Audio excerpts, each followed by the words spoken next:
Hello, welcome to Mont Park Model Railway. This video is for the Hornby R8244 Uncoupling Ramp installation and the process that I went through needing to install it. Before we get to the uncoupling ramp itself, we'll have a quick look at the Hornby tension lock couplings, and they're quite unique in their design, and we'll have a look at what it needs. Here's an example on the front of a loco. We'll have a look at a pair of coaches and them interlocking with each other. As you can see, each hook interlinks with the bar of the other coach, and once they're linked together, they're quite difficult to get separate. Now, if we want to separate them without the hand of God, we need an uncoupling ramp like this one.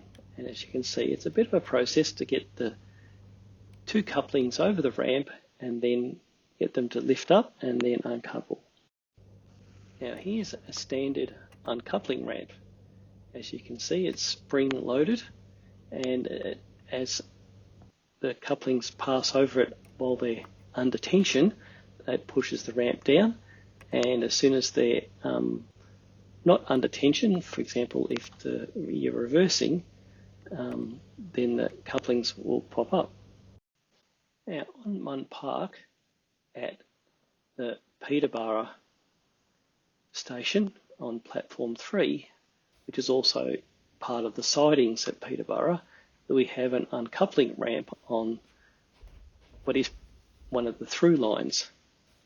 And this is the one that I'll be looking to replace with the standard fixed ramp with one that can be remotely controlled. However, as the carriages or the couplings pass over the ramp, if there's any pause or the carriages creep towards each other, as they go to the ramp, they can actually uncouple when you're not expecting it to do so. And this can be pretty inconvenient. So let's have a slightly closer look at the ramp when it's actually in situ.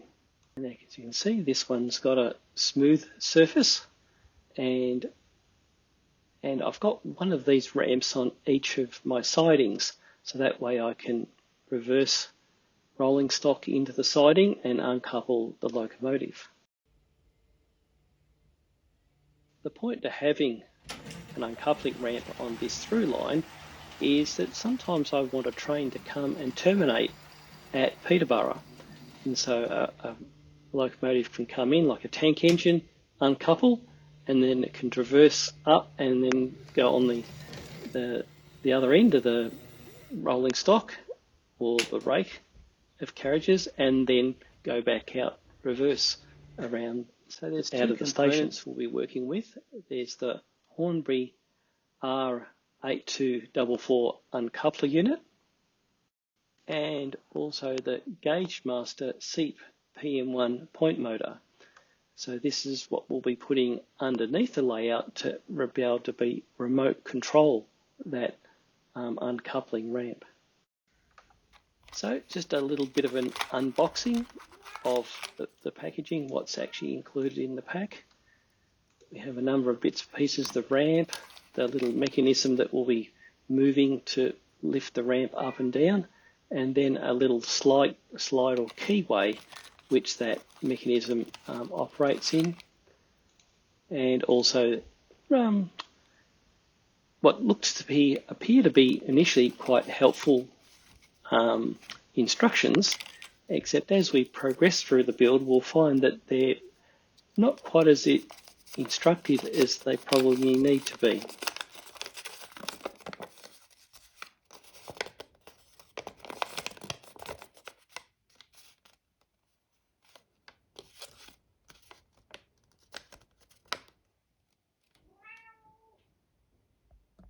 And one thing I did find with the little keyway that the sliding mechanism moves in is there was a small dimple in the plastic, and if we're fitting that to FlexiTrack, it would actually stop the mechanism from operating but be able to move smoothly.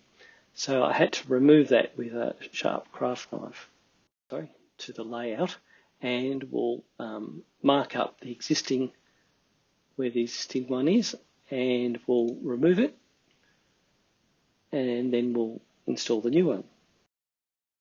So I might just add that this process was a little bit more involved because the uncoupling ramp itself assumes you're going to be fitting it into a Hornby set track and a specific version of set track. However, we're going to fit it into FlexiTrack, Hornby FlexiTrack, but it is slightly different in the spacings. So what I chose to do is remove two of the sleepers and put the uncoupling ramp mechanism where those two sleepers are. And then while those sleepers are removed, also drilled a hole to allow the point motor to operate. So once I've got the keyway mounted and then the main frame for the ramp, I also pin those down so they can't move. Even though they've got little tiny tabs that's meant to lock them in, they invariably don't lock into the FlexiTrack very well. So I find it just as easy to put some small Pico track pins in. I use the Pico track pins because they've got a flat head, unlike the Hornby track pins, which are more of a mushroom type head and often protrude. So now I'll just do a quick operation of it by hand. So we'll reverse a pair of coaches over the ramp, manually actuated the ramp by hand using the little mechanism, and then pull the coach away and leaving one behind as desired outcome. And the next step was mounting the Seep point motor.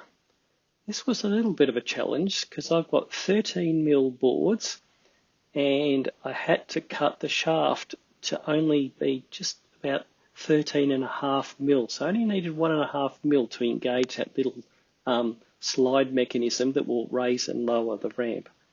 So that took a little bit. I was keen to not cut too much off, so it took a little bit of trial and error to get that in position.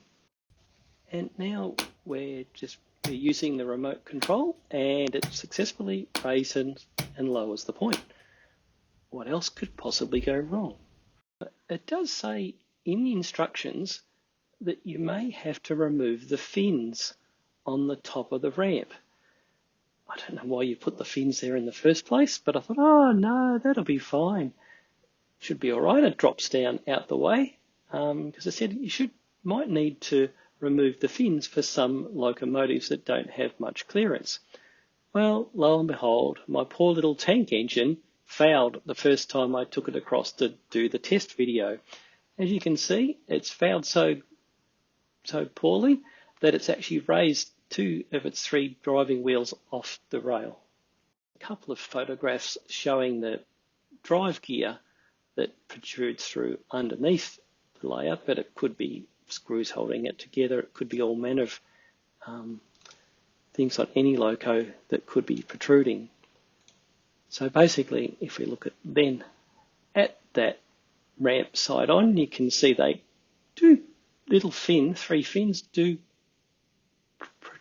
protrude quite aggressively into the space above the rail. So off they come. Well, that's enough faffing about. Have taken those fins off, and I think it's about time to run some trains. Has it been a worthwhile exercise? Yes, I think so. I don't know that I'd go and replace every one of the ramps on every siding, but certainly for the ramps that are on a through main line, it's of good value to be able to remote control it and not have to reach across and have random uncouplings. And that said, it did require quite a bit of modification from what came out of the packet to get it to be completely operational and fit within my layout. But I'm happy with the one I've got. It's gone in relatively painlessly and integrated in with my existing points and control panel.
Well, that's all for Mont Park, and I'll catch you next time. Bye.